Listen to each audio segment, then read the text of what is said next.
Hi. Today we're going to make easy breezy potato wedges in a jiffy. Alright, first of all I'm going to rinse my potatoes.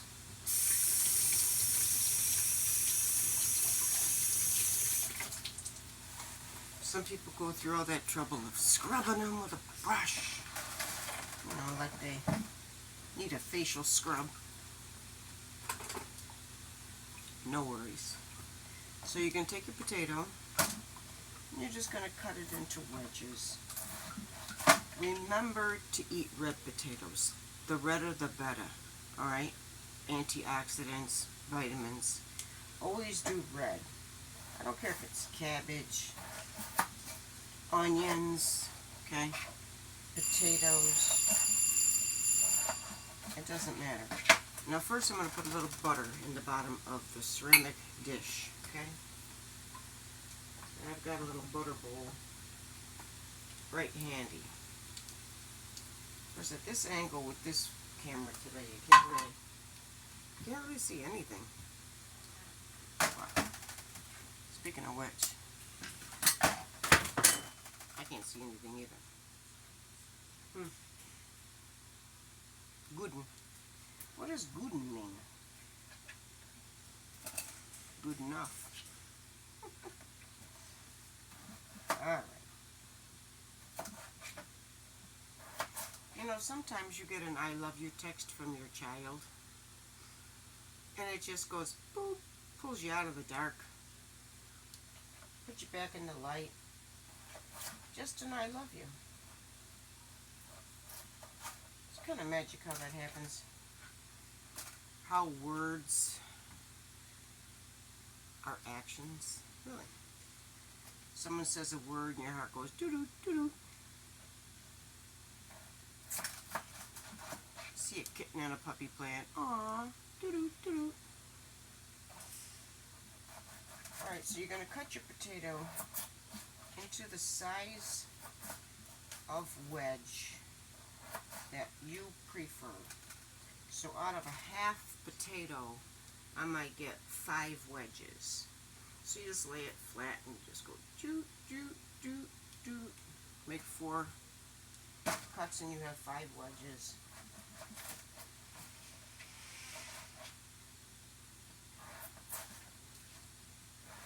And then you're just going to give them 2 minutes in the mic to start.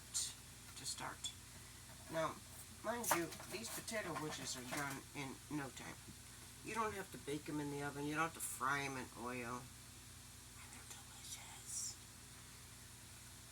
How delicious are they? Oh, don't ask me. 4, 2, 3. Good as Fleming, baby. It is so cheesy, but I can't help it. Never met cheese I didn't like.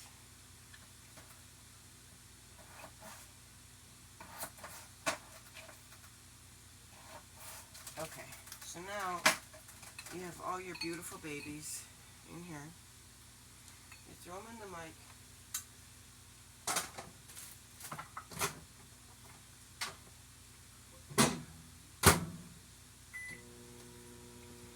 Two minutes. Boop, boop. Okay, so on a multitasking subject, last night I made sauce, and you may or may not have met my jar. I bought whole dill pickles for the purpose of a jar, so that when I make sauce, I have something big to put it in. Now, I used to work at a snack bar in Arizona, and this lady, Sue Swope, taught me a trick.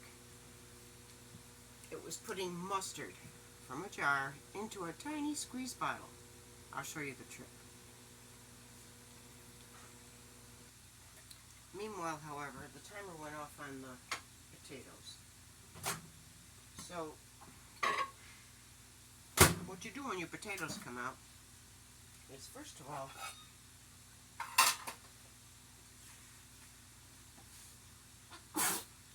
goodness, I heard heard when you sneeze, you're speaking the truth.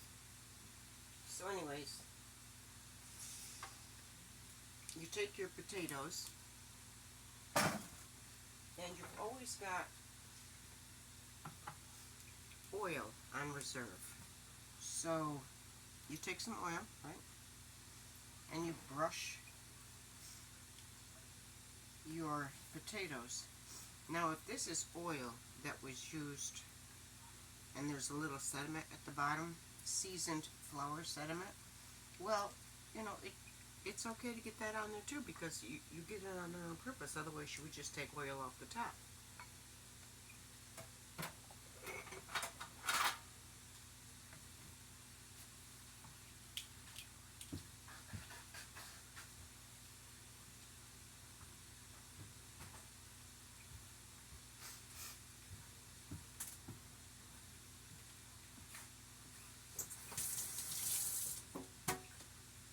And then you season your potatoes with whatever you like. But you know, I gotta start with my orange sazon. And because there's 2 potatoes, did I do 3? I did 3 potatoes. So you're gonna use like a packet or 2. Now we like our stuff with flavor around here, my client and I. I don't eat the potatoes because they're more carbs than I prefer. That's okay. So I'm going to use 2 packets for 3 potatoes. And right off the bat, just stirring the place around here. You use like salad, how do you do, is to toss it. But that's not the only ingredient you're going to use. You're going to use a couple. You can throw some garlic pepper in there. You can throw some Goya adobo. And if you like that bite, you want to add your oxtail seasoning.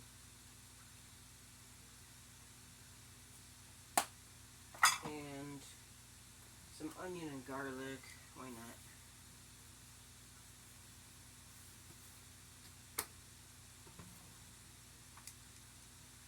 Paprika.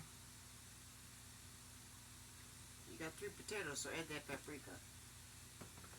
And don't be shy. If you're all shy with your seasonings, people are going to say you don't season your stuff. And let me tell you something. Caucasian Cocoa seasons her stuff.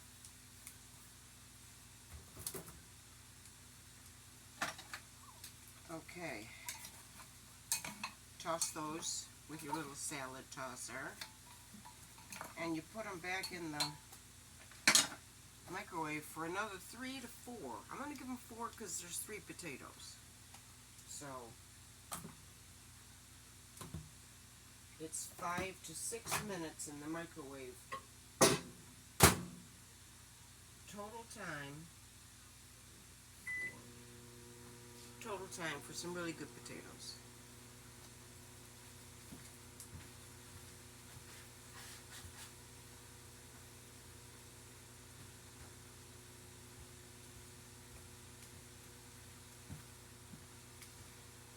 Alright, now back at the ranch, we're going to play You Lose. We're going to try to get this sauce into the jar before the timer goes off on the potatoes. Which, please, 4 minutes? If I can't jar sauce in 4 minutes, you know, please. Alright, so I really do love this jar. You just take your little spatula and you just guide it into the jar. No mess, no fuss. Unless it wants to be a bad boy and not behave. But when you do this gently, it works really well. And if you get a little boo-boo, you know, no harm, no foul. Just clean it up.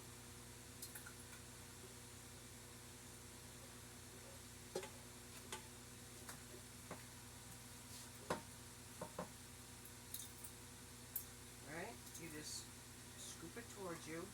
And if you're trying to put mustard into a squeeze bottle, you just use a butter knife. Take your time, be patient with yourself. You don't need a funnel and all that horse crap causing you more dishes.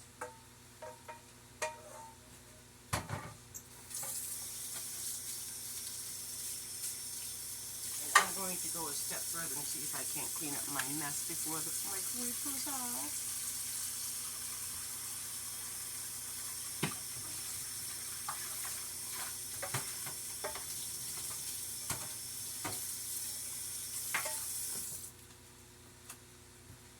Okay. Now we can put that away. I had a little tiny error on the side. That's okay. Last time I checked, I had made a goal to be perfect in my next life. Not this one. The next one. Alright. Put your little cover on your sauce. And you have a big, beautiful pot of sauce ready for rigatone with meatballs, baked ziti, chicken parmesan, covered meatball tunnel,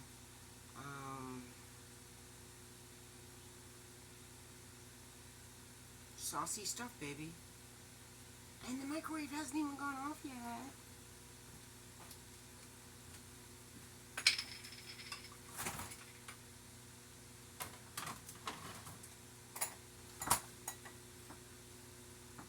I even had time to drop or pick up what I dropped earlier.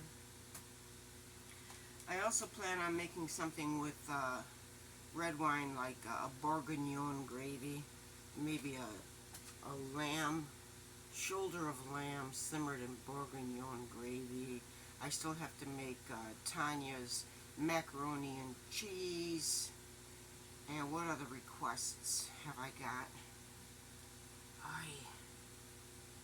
Quesadillas, I think somebody wanted. Oh, and pizza frite. A friend that I posted wanted me to make pizza frite.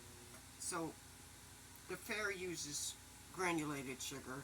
My mom always used powdered sugar, but I'm thinking blend the two. Right? The moment has arrived. Okay, so because you did it with ceramic, you're going to need a pot holder, okay? Because it gets hot. I'll show you these beautiful potato wedges. Can I just tell you? Holy moly. Holy crockamole. You know how children, they want to swear, but they're not supposed to. Well, it's okay to teach your grandchild fake swear words. And so, it's hot in this kitchen. If you can't take the heat, take something off. I taught my grandson crockamole was a swear word. So he's all like, crockamole! Oh, you can't say that. Ha ha ha ha ha. Alright, so these potatoes, the russets and the reds are different. So when you stab your little potato, if it's not done, son, put it back in there. These are still hard. So the type of potato does make a difference. I'll just give them a couple of more minutes.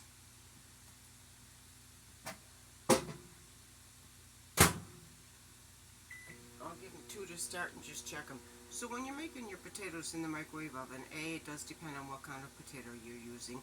B, it matters how many potatoes you did at one time. And, C, it depends on how hard you want them or what you want them for.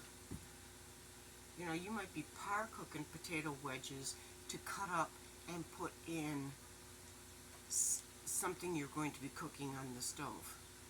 like a fatat or a Jim Bot, you know, you might want it home fries. Oh my god, you know what? These potato wedges, diced after they've been par cooked, would make really, really good home fries.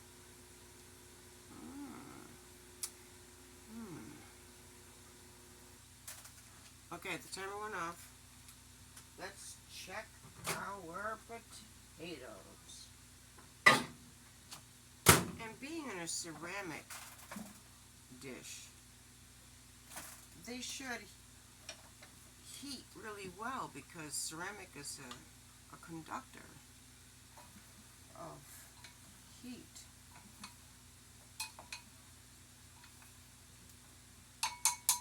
But I usually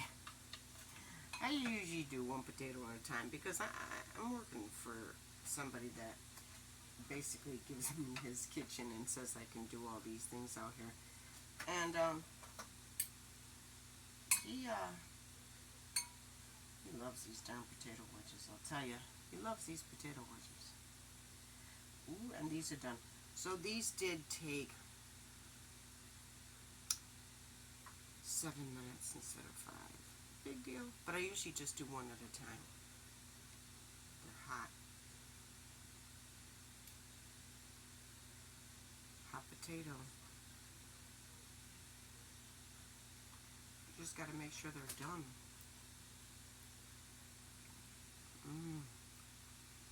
And they are. Good luck.